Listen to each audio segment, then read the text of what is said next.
In this lecture, we will look at a very interesting concept called caching. So we will receive the emails on a minute-by-minute basis, and we have to store it in Supabase in a way that it does not duplicate. It is a very complex and complicated concept in programming. If you are doing it wrong, then it will not work. But in this tutorial, you will learn that the tooling around what is available today with vibe coding, you can literally build anything. So let's go and check it out. Probably I will also get stuck while doing it, but we will see it.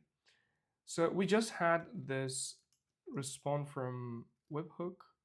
Sorry, this one basically. We're gonna work on this one, caching emails in Supabase. And there are a lot of gotchas that we need to consider. So every minute when we get an email into n8n, it has to be stored in Supabase only if the email do not exist. So let's build actually the workflow that is not optimized, and then we'll optimize it first. Okay, so now I switch to my n8n account that is on n8n.io. So, and I found out while doing that there is one step that you need to do in order to get your Supabase databases ready. So let's trigger the Supabase the every minute from that Gmail account. That's it. And if I test it, it should receive that email that I sent myself with that test body that we did it last time. All right, now connecting your Supabase is super simple. You click Supabase, click on create a row, and then you need to create a new connection here. I already have one. I'll create a new connection. And then you can either follow these steps from any documentation link that you see in these nodes, or just go to Supabase. Just a few words about Supabase. It's a suite of products. It allows you to create authentication. Under the hood, it's using Postgres database. It's a Google alternative, Google Firebase alternative. It's open source, so you can fork it and put it on your own cloud and do whatever you want. It also has some real-time database features, so you can build chat features and so on. The interesting thing is it has this vector database feature, so you can store huge amount of data and then build a chatbot that is aware of that data. This concept called RAG, or Retrieval Augmented Generation. Anyways, so let's create that. Go to your dashboard, create a new project. I already have a project. Actually, I will create a new project so that I will face exactly the same blocker that you guys will face. So I'm gonna call it Samantha. I'll copy this database name, whatever it is. Okay, because it already exists. So I'm gonna call it Samantha DB, for example.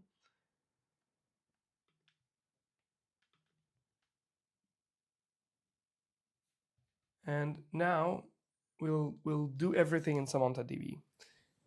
In here, you'll see a list of all the things that you need to do, but let's first connect, and then once we hit that blocker that I'm talking about, then we will go on and cover the rest of them.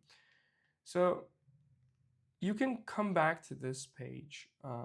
Let's say if you're on the dashboard, you can go to, right now it's being set up, so therefore it's not coming along. It may need some time to set up. There we go. So once you have the database set up, then your table looks here. This is all your list of tables. Imagine a table being a Google Sheet. And you can go to project settings and then data API. Here is where you get your URL in order to connect your workflow. So you paste the workflow here, and then the secret has to be copied from here. It's secret in this tutorial. It's okay. I'll delete everything after my tutorial. So you make sure that you keep your secret keys secret. Now it's connected. You should see this connection. Now, what I would like to do is go over here in table editor and create a new table. This new table, let's call it emails. And in the columns, I will add an email ID. I'll give it a type text. And I will add an email, basically the entire email, and I'll give it JSON. This is one of the cool things about Postgres database. It's not a SQL database, it's not a NoSQL database, it's an hybrid database. It can store JSON as well as it can store a structured database. And it's one of the famous databases out there in the world. So I'm going to click on save. This process will basically create a table for me that will store my emails on a permanent basis. So now if I go here, I open this table list. Maybe I have to refresh. So I got the trigger running. Now I'm going to add Supabase, the create a row feature. And then in here, I'm going to click and pick the table that we have created and then define the columns below. For that, I need to execute the previous node, which basically fetches the email that I received from there. Okay, let's define our columns. The first column I want to fill is the email ID. Let's drag and drop this email ID here. And the second one I would like to fill is the entire email itself. This is a little bit tricky. Like if I drag and drop this, it doesn't work. So I want to get like literally everything here, including the ID and the payload and labels, all the email data that I have received from Gmail. Therefore, you need to go here in this expression, and then right there, you need to type this curly brackets one time. It automatically closes it, and then curly brackets the second time, and then it shows you this drop down or this menu basically.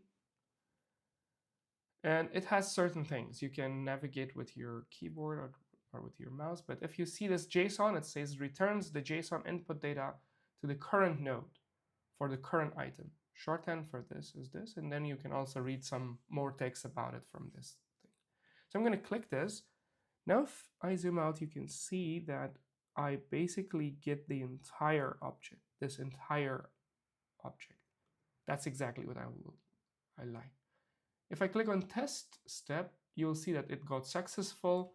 And if I go back to my table, you can see that I have received an email ID. Remember this 4711. And this is of a specific type called JSON, so I can see the entire payload. It's not just a string. All right, so this step is done, but there's a small problem with this step. When we start running it by clicking this from inactive to active, every minute it will keep running, and then every minute I will receive a new email of the same email. In order to prove that, I would like to click this test button one more time. You can see it ran. If I come here, refresh, you will see it created another record. And if I keep clicking this as many times as I want, like imagine each time I'm clicking is that 1 minute interval that is running and pulling your emails from Gmail and dumping it here. This is not an optimized way. We want to make sure that this email do not exist. And with that, if the email exists, then don't enter it in the database. If the email do not exist, then we will basically go on and enter it, because that's a new email that arrived. So that's something we'll do for the next video.